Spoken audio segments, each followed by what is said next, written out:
Hello, I'm Bill Gates, Chairman of Microsoft. In this video, you're going to see the future. Who is Bill Gates? A software developer? A businessman? A philanthropist? A global health expert? This question, once merely academic, is becoming a very real question for those who are beginning to realize that Gates' unimaginable wealth has been used to gain control over every corner of the fields of public health, medical research, and vaccine development. And now that we are presented with the very problem that Gates has been talking about for years, we will soon find that this software developer with no medical training is going to leverage that wealth into control over the fates of billions of people. Because until we get almost everybody vaccinated globally, we still won't be fully back to normal. Bill Gates is no public health expert. He is not a doctor, an epidemiologist, or an infectious disease researcher. Yet somehow, he has become a central figure in the lives of billions of people, presuming to dictate the medical actions that will be required for the world to go back to normal. The transformation of Bill Gates, from computer kingpin to global health czar, is as remarkable as it is instructive, and it tells us a great deal about where we are heading as the world plunges into a crisis, the likes of which we have not seen before. This is the story of how Bill Gates monopolized global health. You're tuned into the Corbett Report. Until his reinvention as a philanthropist in the past decade, this is what many people thought of when they thought of Bill Gates. In the case of the United States versus Microsoft, the US Justice Department contended that the software giant had breached antitrust laws by competing unfairly against Netscape Communications in the internet browser market, effectively creating a monopoly. Bill's first concern was that the prosecution could potentially block the release of his company's latest operating system, Windows 98. Okay, you asking me about when I wrote this email, or what are you asking me about? I'm asking you about January of 1996. That month. Yes, sir. And what about it? What non-Microsoft browsers were you concerned about in January of 1996? I don't know what you mean concerned. What is it about the word concerned that you don't understand?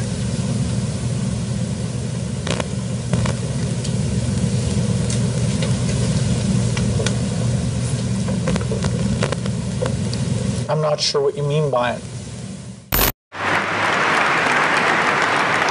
We're going to be working together on Microsoft Office, on Internet Explorer, on Java, and I think that it's going to lead to a very healthy relationship. So it's a package announcement today. We're very, very happy about it. We're very, very excited about it. And I happen to have a special guest with me today via satellite downlink. And if we could get him up on the stage right now.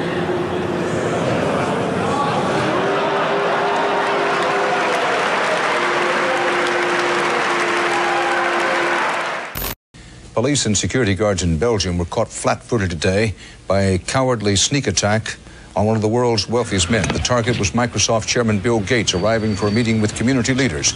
Watch what happens when a team of hitmen meet him first with a pie in the face.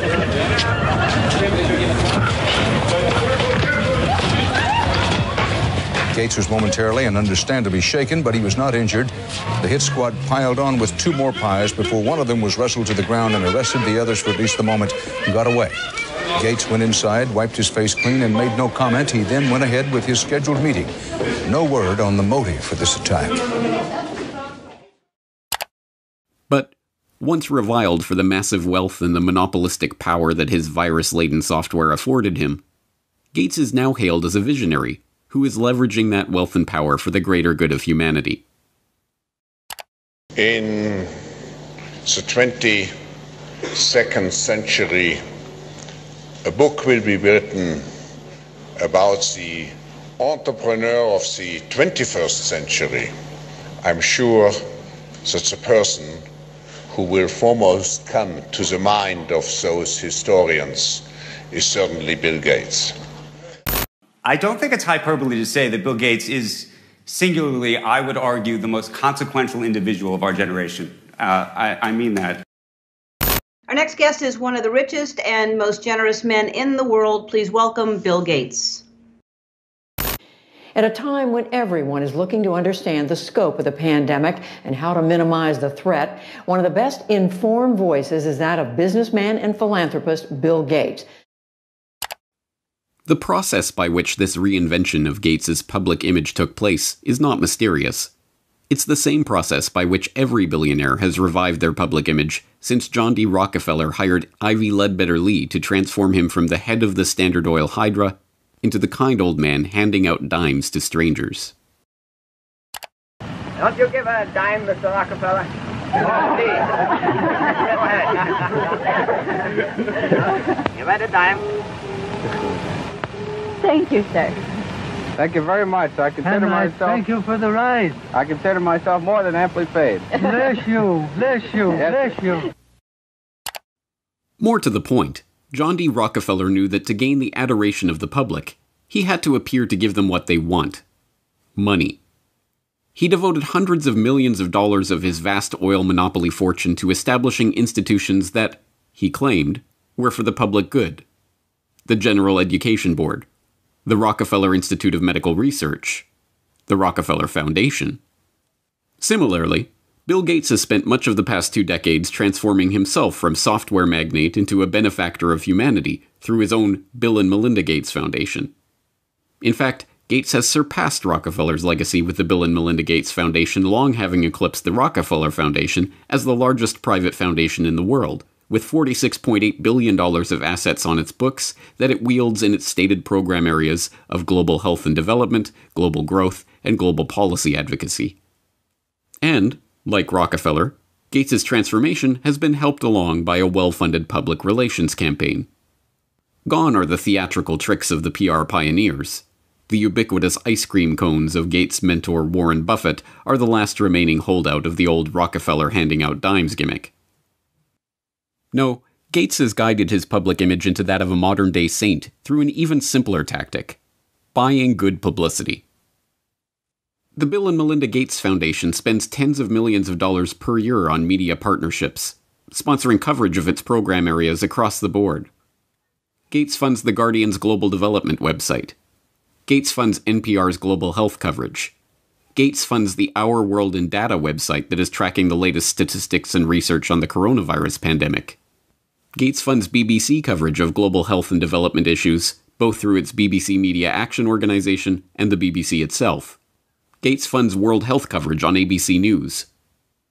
When the NewsHour with Jim Lehrer was given a $3.5 million Gates Foundation grant to set up a special unit to report on global health issues, NewsHour communications chief Rob Flynn was asked about the potential conflict of interest that such a unit would have in reporting on issues that the Gates Foundation is itself involved in. In some regards, I guess you might say that there are not a heck of a lot of things you could touch in global health these days that would not have some kind of Gates tentacle, Flynn responded. Indeed, it would be almost impossible to find any area of global health that has been left untouched by the tentacles of the Bill and Melinda Gates Foundation. It was Gates who sponsored the meeting that led to the creation of Gavi, the Vaccine Alliance, a global public-private partnership bringing together state sponsors and big pharmaceutical companies whose specific goals include the creation of healthy markets for vaccines and other immunization products. As a founding partner of the alliance, the Gates Foundation provided $750 million in seed funding and has gone on to make over $4.1 billion in commitments to the group. Gates provided the seed money that created the Global Fund to Fight AIDS, Tuberculosis, and Malaria, a public-private partnership that acts as a finance vehicle for governmental AIDS, TB, and malaria programs. When a public-private partnership of governments, world health bodies, and 13 leading pharmaceutical companies came together in 2012 to accelerate progress toward eliminating or controlling 10 neglected tropical diseases, there was the Gates Foundation, with $363 million of support. When the Global Financing Facility for Women, Children, and Adolescents was launched in 2015 to leverage billions of dollars in public and private financing for global health and development programs, There was the Bill and Melinda Gates Foundation as a founding partner with a $275 million contribution. When the Coalition for Epidemic Preparedness Innovations was launched at the World Economic Forum in Davos in 2017 to develop vaccines against emerging infectious diseases, there was the Gates Foundation with an initial injection of $100 million. The examples go on and on. The Bill and Melinda Gates Foundation's fingerprints can be seen on every major global health initiative of the past 2 decades. And beyond the flashy multi-billion-dollar global partnerships, the foundation is behind hundreds of smaller country and region-specific grants, $10 million to combat a locust infestation in East Africa, or $300 million to support agricultural research in Africa and Asia, that add up to billions of dollars in commitments. It comes as no surprise, then, far beyond the $250 million that the Gates Foundation has pledged to the fight against coronavirus, every aspect of the current coronavirus pandemic involves organizations, groups, and individuals with direct ties to Gates funding. From the start, the World Health Organization has directed the global response to the current pandemic. From its initial monitoring of the outbreak in Wuhan and its declaration in January that there was no evidence of human-to-human transmission, to its live media briefings and its technical guidance on country-level planning and other matters, the WHO has been the body setting the guidelines and recommendations shaping the global response to this outbreak. But even the World Health Organization itself is largely reliant on funds from the Bill and Melinda Gates Foundation. The WHO's most recent donor report shows that the Bill and Melinda Gates Foundation is the organization's second largest donor behind the United States government. The Gates Foundation single-handedly contributes more to the World Health Body than Australia, Canada, France, Germany, Russia, and the UK combined. What's more, current World Health Organization Director General Tedros Adhanom Ghebreyesus is in fact, like Bill Gates himself, not a medical doctor at all, but the controversial ex-Minister of Health of Ethiopia, who was accused of covering up 3 cholera outbreaks in the country during his tenure. Before joining the WHO, he served as chair of the Gates-founded Global Fund to fight AIDS, tuberculosis, and malaria, and sat on the board of the Gates-founded Gavi, the Vaccine Alliance, and the Gates-funded Stop TB Partnership. The current round of lockdowns and restrictive stay-home orders in Western countries were enacted on the back of alarming models predicting millions of deaths in the United States and hundreds of thousands in the UK. Imperial College in London released a COVID-19 report, and that's where most of our U.S. leaders are getting the information they're basing their decision-making on. The report runs us through a few different ways this could turn out depending on what our responses are. If we don't do anything to control this virus, over 80% of people in the U.S. would be infected over the course of the epidemic, with 2.2 million deaths from COVID-19. That 2.2 million deaths also doesn't account for the potential negative effects of health systems being overwhelmed. From this evening, I must give the British people a very simple instruction. You must stay at home. Enough is enough. Go home and stay home. A statewide order for people to stay at home. The work of 2 research groups was crucial in shaping the decisions of the UK and US governments to implement wide-ranging lockdowns, and, in turn, governments around the world. The first group, the Imperial College COVID-19 Research Team, issued a report on March 16th that predicted up to 500,000 deaths in the UK and 2.2 million deaths in the US unless strict government measures were put in place. The second group, the Institute for Health Metrics and Evaluation in Bill Gates' home state of Washington, helped provide data that corroborated the White House's initial estimates of the virus effects, estimates that have been repeatedly downgraded as the situation has progressed. Unsurprisingly, the Gates Foundation has injected substantial sums of money into both groups. This year alone, the Gates Foundation has already given $79 million to Imperial College, and in 2017, the foundation announced a $279 million investment into the IHME to expand its work collecting health data and creating models. Anthony Fauci, meanwhile, has become the face of the US government's coronavirus response, echoing Bill Gates' assertion that the country will not get back to normal until a good vaccine can be found to ensure the public's safety. If you want to get to pre-coronavirus, that might not ever happen in the sense of the fact that the threat is there. But I believe with the therapies that will be coming online and with the fact that I feel confident that over a period of time we will get a good vaccine, that we will never have to get back to where we are right back now. Beyond just their frequent collaborations and cooperation in the past, Fauci has direct ties to Gates' projects and funding. In 2010, he was appointed to the Leadership Council of the Gates-founded Decade of Vaccines project to implement a global vaccine action plan, a project to which Gates committed $10 billion of funding. And in October of last year, just as the current pandemic was beginning, the Gates Foundation announced a $100 million contribution to the National Institute of Health to help, among other programs, Fauci's National Institute of Allergy and Infectious Diseases research into HIV. Also in October of last year, the Bill and Melinda Gates Foundation partnered with the World Economic Forum and the Johns Hopkins Center for Health Security to stage Event 201, a tabletop exercise gauging the economic and societal impact of a globally spreading coronavirus pandemic. It began in healthy-looking pigs, months, perhaps years ago. A new coronavirus.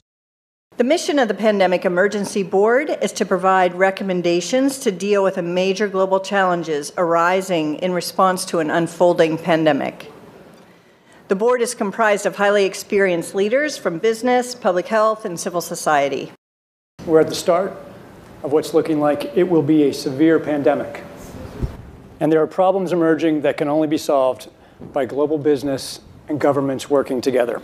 Governments need to be willing to do things that are out of their historical perspective, or for the most part, it's really a war footing that we need to be on. Given the incredible reach that the tentacles of the Bill and Melinda Gates Foundation have into every corner of the global health markets, it should not be surprising that the foundation has been intimately involved with every stage of the current pandemic crisis either. In effect, Gates has merely used the wealth from his domination of the software market to leverage himself into a similar position in the world of global health. The whole process has been cloaked in the mantle of selfless philanthropy, but the foundation is not structured as a charitable endeavor. Instead, it maintains a dual structure. The Bill and Melinda Gates Foundation distributes money to grantees, but a separate entity, the Bill and Melinda Gates Foundation Trust, manages the endowment assets. These two entities often have overlapping interests, and, as has been noted many times in the past, grants given by the foundation often directly benefit the value of the trust's assets. One of my favorite parts about my job at the Gates Foundation is that I get to travel to the developing world, and I do that quite regularly. My first trip in India, I was in a person's home where they had dirt floors, no running water, no electricity, and that's really what I see all over the world. So in short, I'm startled by all the things that they don't have. But I am surprised by one thing that they do have: Coca-Cola. Coke is everywhere. In fact, when I travel in the developing world, Coke feels ubiquitous. And so when I come back from these trips and I'm thinking about development and I'm flying home and I'm thinking, well, we're trying to deliver condoms to people or vaccinations, you know, Coke's success kind of stops and makes you wonder, how is it that they can get Coke to these far-flung places? And if they can do that, why can't governments and NGOs do the same thing? And the charity of Microsoft founder Bill Gates and his wife Melinda is under criticism following the disclosure. It substantially increased its holdings in the agribusiness giant Monsanto to over $23 million. Critics say the investment in Monsanto contradicts the Bill and Melinda Gates Foundation's stated commitment to helping farmers and sustainable development in Africa. The study from the pressure group Global Justice Now paints a picture of the Gates Foundation partly as an expression of corporate America's desire to profit from Africa, and partly a damning critique of its effects. You could have a case where the initial research is done by a Gates-funded institution, the media reporting on how well that research is conducted is done, the media outlet is a Gates-funded outlet and maybe a Gates-funded journalist from a media programme, and then the programme is implemented more widely by a Gates-funded NGO. I mean, there are some very insular circles here. Among the many criticisms, the idea that private finance can solve the problems of the developing world. Should poor farmers be trapped into debt by having to use chemicals or fertilizers underwritten by offshoots of the foundation? This is no mere theoretical conflict of interest. Gates is held up as a hero for donating $35.8 billion worth of his Microsoft stock to the foundation. But during the course of his decade of vaccines, Gates' net worth has actually doubled, from $54 billion to $103.1 billion. The Rockefeller story provides an instructive template for this vision of tycoon-turned-philanthropist. When Rockefeller faced a public backlash, he helped spearhead the creation of a system of private foundations that connected in with his business interests. Leveraging his unprecedented oil monopoly fortune into unprecedented control over wide swaths of public life, Rockefeller was able to kill two birds with one stone, molding society in his family's own interests, even as he became a beloved figure in the public imagination. Similarly, Bill Gates has leveraged his software empire into a global health, development, and education empire, steering the course of investment and research and ensuring healthy markets for vaccines and other immunization products. And, like Rockefeller, Gates has been transformed from the feared and reviled head of a formidable hydra into a kindly old man, generously giving his wealth back to the public. But not everyone has been taken in by this PR trick. Even The Lancet observed this worrying transformation from software monopolist to health monopolist back in 2009, when the extent of this Gates-led monopoly was becoming apparent to all. The first guiding principle of the Bill and Melinda Gates Foundation is that it is driven by the interests and passions of the Gates family. An annual letter from Bill Gates summarizes those passions, referring to newspaper articles, books, and chance events that have shaped the Foundation's strategy. For such a large and influential investor in global health, is such a whimsical governance principle good enough?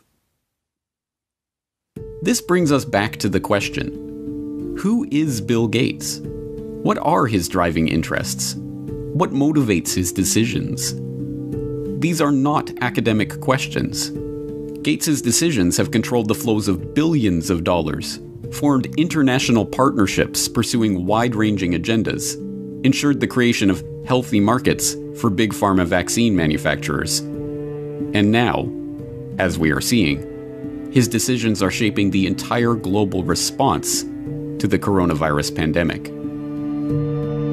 Next week, we will further explore Gates's vaccination initiatives, the business interests behind them, and the larger agenda that is beginning to take shape as we enter the new normal of the COVID-19 crisis.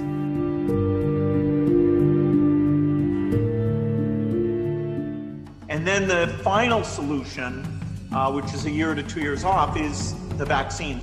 The only thing that will really allow life as we once knew it to resume is a vaccine. This will be the new normal until a vaccine is developed. The truth is that this attempt to reorient the global health economy was part of a much bigger agenda.